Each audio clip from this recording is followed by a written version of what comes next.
বাংলাদেশে হত্যা মামলা নিয়ে পক্ষ বিপক্ষে অভিযোগ, বিচার ব্যবস্থার প্রতি আস্থাহীনতা বাড়ছে। বাংলাদেশে সাম্প্রতিক সময়ে হঠাৎ মামলাগুলো নিয়ে তীব্র বিতর্ক শুরু হয়েছে। বিভিন্ন মহল থেকে অভিযোগ উঠছে, এসব মামলা এখন রাজনৈতিক প্রতিহিংসায় হাতিয়ার হিসেবে ব্যবহৃত হচ্ছে, ফলে প্রকৃত অপরাধীরা শাস্তি এড়িয়ে যাচ্ছে। আবার নিরপরাধীরা ভুয়া মামলার শিকার হচ্ছে। এতে করে বিচার ব্যবস্থার প্রতি জনগণের আস্থা ক্রমেই কমে যাচ্ছে। 2024 সালের জুলাই মাসে ছাত্র নেতৃত্বাধীন আন্দোলনের পর দেশে ব্যাপক রাজনৈতিক পরিবর্তন আসে। এই সময় থেকে শুরু হয় মামলা দায়ের প্রবণতা। জুলাই অভ্যুত্থানের পরপরই সারা দেশে প্রায় 1730টি মামলা দায়ের হয়।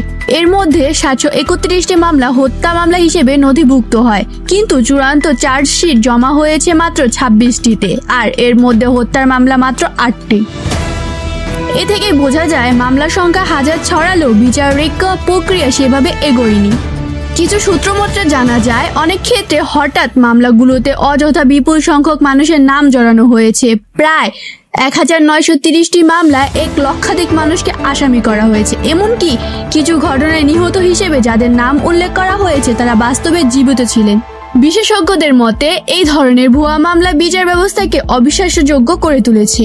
এছাড়া ব্যক্তিগত দণ্ড ও জমি বিবাদ পর্যন্ত হত্যা মামলার আকারে আদালতে পৌঁছাচ্ছে। হিউম্যান রাইটস ওয়াচ HRW এর রিপোর্ট অনুযায়ী জুলাই অভ্যুত্থানের প্রথম 2 মাসে আওয়ামী লীগ সমর্থক ও তাদের পরিবারের বিরুদ্ধে ব্যাপক মামলা দায়ের হয়। অনেকে হত্যা মামলা জড়ানো হয়েছে, যদিও অভিযোগকারীরা সঠিকভাবে জানতেন না আসামি কারা। স্থানীয় নেতারা অনেকে বলছেন মামলা দিলে তারা শহীদ মর্যাদা পাবেন, ফলে রাজনৈতিক প্রতিহিংসা পূরণের হাতিয়ার হিসেবে হত্যা মামলা ব্যবহার স্পষ্ট হয়ে ওঠে। আইন বিশেষজ্ঞ ও মানবাধিকার কর্মীদের মতে নিরপেক্ষ তদন্তের অভাব প্রকৃত অপরাধীদের রক্ষা করেছে।